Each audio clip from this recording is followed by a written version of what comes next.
آپ سب پر سلامتی ہوں. میں یاسر رشید ہوں اور آپ میرا ویلاگ دیکھ رہے ہیں. ناظرین, اس ویلاگ کے اندر بات یہ ہوگی کہ وہ جو کہتے ہیں کہ ہم کسی سے بدلہ نہیں لیں گے, انہوں نے بدلہ آج لیا کیا ہے. دوسری بات یہ ہوگی کہ فیصل وابڈا صاحب کو تو چھوٹ مل گئی, پکڑ میں کون آیا ہے.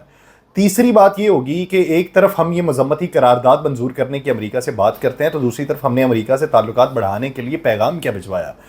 تو پاکستان کی موجودہ معاشی منظرنامے کے اوپر بھی بات ہوگی, لیکن کچھ باتیں پاکستان تحریک انصاف کے حوالے سے بھی ہوں گی کہ ان کے اندر چل کیا رہا ہے اور اس کا نتیجہ کیا نکلے گا.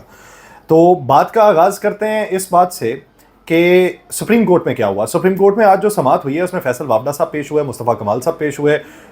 چیف جسٹس سے بات کرتے ہوئے روسٹرم پہ آئے جب فیصل وابڈا صاحب, تو انہوں نے کہا جی کہ ہم آپ کی بڑی عزت کرتے ہیں, ہم نہیں چاہتے کہ ہم کسی کے خلاف بولیں.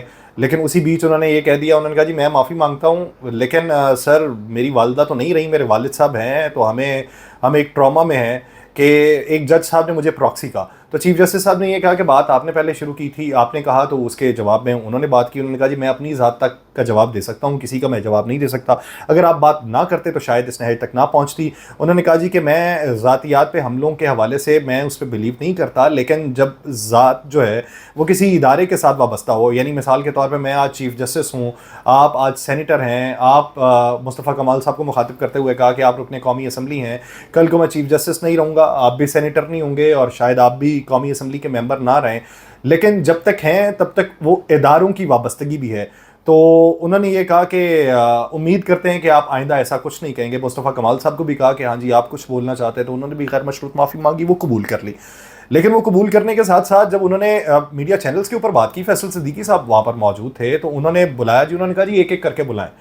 اب وہاں پر ایک نجی ٹیلی ویژن چینلز کے ڈائریکٹر نیوز جو تھے وہ اٹھے آئے, ان سے پوچھا کہ ہاں جی آپ کس ادارے سے ہیں, کیا آپ کی وہاں پہ آپ کیا رسپانسبلٹی ہے. تو انہوں نے کہا جی میں ڈائریکٹر نیوز ہوں. تو ان سے پوچھا گیا کہ یہ بتائیں کہ آپ نے کتنی ارننگ کی ہے اس سے, یہ پریس کانفرنس کو جو آپ نے چلایا. انہوں نے کہا جی سر ارننگ کا تو مجھے معلوم نہیں. انہوں نے کہا جی ایڈز نہیں چلے اس میں. انہوں نے کہا جی کہ سر اس وقت تو نہیں چلے. انہوں نے کہا جی کتنی بار چلایا اسے. بتایا گیا کہ سر 11 سے 12 مرتبہ اسے چلایا گیا. انہوں نے کہا جی کہ اس میں کتنا چارج کیا آپ نے, کتنے پیسے آپ نے کمائے ہیں. انہوں نے کہا سر میں ریونیو نہیں دیکھتا, ریونیو ویسے تو 200 کے جو ہیں وہ فار 1 منٹ ہیں. اب وہ چینل جو ہے وہ ایک کیٹیگری کا چینل ہے. تو انہوں نے کہا جی 200 کے فار 1 منٹ ہیں, لیکن یہ پرائم ٹائم کے لیے ہے, لیکن مجھے نہیں پتا کہ اس سے کیا ارن ہوا ہے کیا نہیں, میں ایڈیٹوریل سائٹ دیکھتا ہوں. انہوں نے کہا جی اچھا آپ ایڈیٹوریل سائٹ دیکھتے ہیں تو اس کو بھیجتے نا کہ جو یہ بتا سکتا. یعنی انہوں نے ایڈیٹوریل سائٹ کے اوپر سوال نہیں کیا کہ پریس کانفرنس کیوں نشر کی گئی. تو انہوں نے کہا کہ آپ اپنے مالک صاحب کو بلائیں یا ایم ڈی صاحب آئیں. پھر انہوں نے کہا جی دوسرے اور بلائیں, پھر ایک اور چینل کے آئے. تو یہی باتیں ہوئی. تو انہوں نے فیصل صدیقی صاحب نے اس میں یہ کہہ دیا سر یہ اخبارات میں بھی تو چھپا ہوا ہے. تو انہوں نے کہا جی اچھا ہمیں معلوم نہیں پڑ رہا کہ آپ عدالتی معاونت کر رہے ہیں یا ان کی وکالت کر رہے ہیں. انہوں نے کہا جی آپ نے اچھا نقطہ اٹھایا, ہم سبھی کو نوٹس کرتے ہیں. اب انہوں نے نوٹس جاری کر دیا کہ دستخط کر کے بھجوائیں کہ اس سے ارن کیا کیا ہے. انہوں نے یہ نہیں پوچھا کہ اس کو آن ایئر کیوں کیا ہے, انہوں نے کہا جی اس سے ارن کیا کیا.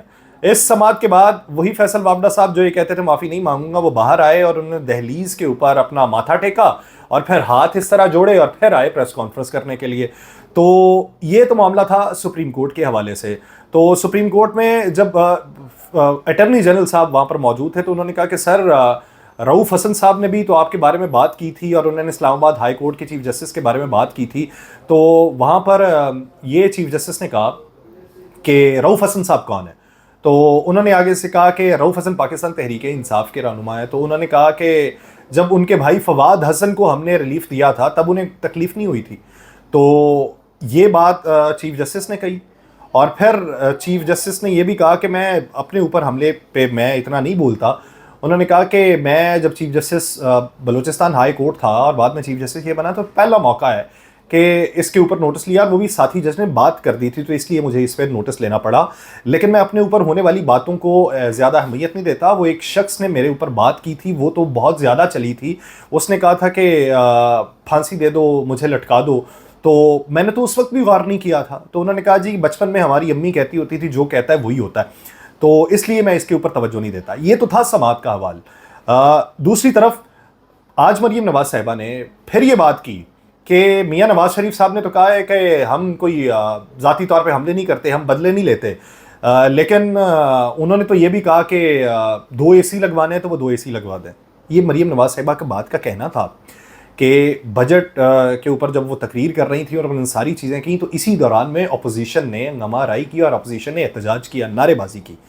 اسی نعرے بازی میں یہ معلوم پڑا کہ opposition leader Malik Ahmad Khan Butcher جو ہیں پنجاب اسمبلی میں, ان کو جو پروٹوکول دیا گیا ہے وہ اسی احتجاج کے تناظر میں پروٹوکول واپس لے لیا, کیونکہ پنجاب حکومت جو ہے وہ بدلے کی کارروائی پہ یقین نہیں رکھتی. پروٹوکول ان کا واپس لے لیا گیا. ملک احمد خان بچر نے کہا کہ ہمیں اس پروٹوکول کی ضرورت ہی نہیں, ہم تو ٹکر لینے والے آدمی ہیں, تو آپ تو ٹکر لینے والوں کے 10واں حصہ بھی نہیں ہے, آپ نے یہ پروٹوکول واپس لینا لے لیں, ہمیں کوئی ضرورت نہیں اس کی.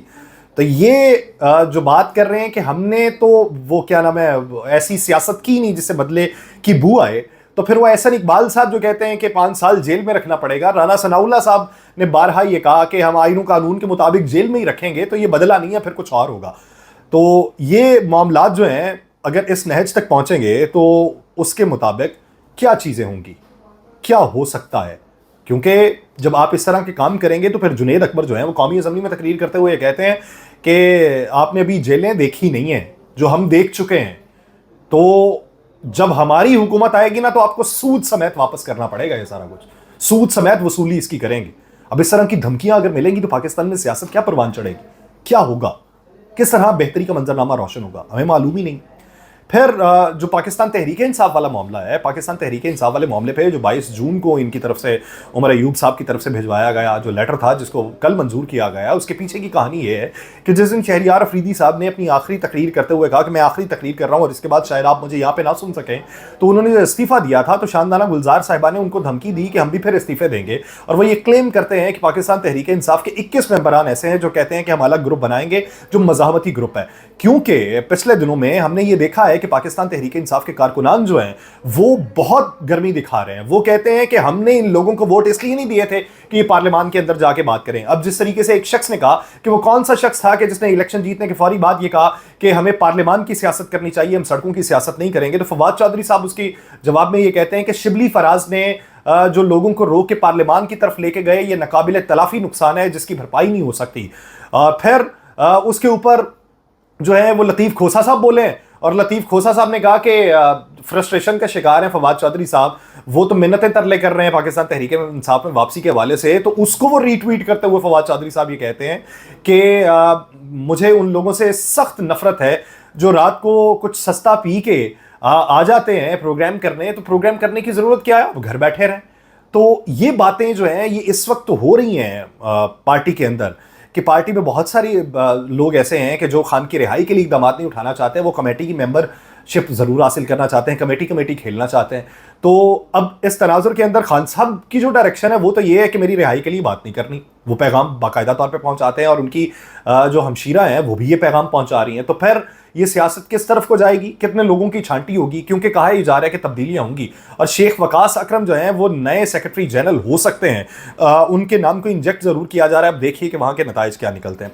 دوسری طرف امریکہ کی قرارداد کے مد مقابل پاکستانی حکام جو کہتے ہیں کہ ہم مذمتی قرارداد کو پیش کریں گے, تو بات یہ بھی سننے میں آئی ہے کہ یو ایس کو یہ کہا گیا ہے کہ آپ کابل کے اندر دوبارہ سے سفارتی تعلقات میں اور عزم استحکام کے تحت ہمارے ساتھ پارٹنرشپ میں دوبارہ واپس آئیں, ہاتھ میں لائیں ہم سے. تو ایک طرف آپ یہ الزام دیتے ہیں کہ وہ انٹروین کیوں کریں, وہ ہوتے کون ہیں انٹروین کرنے والے, دوسری طرف آپ اس طرح کے پیغامات بھی بھیجتے ہیں, تو پھر آپ کی سٹینڈنگ کیا رہ جائے گی, اس کے اوپر بھی سوال اٹھیں گے.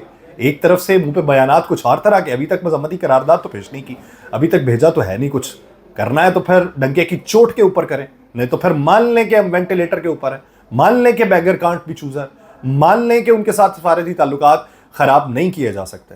صورتحال کو مانیں تو صحیح, کس سمت کو ہم رواں ہیں یہ دیکھنا ہوگا. مجھے دیجیے اجازت, اللہ نگہبان.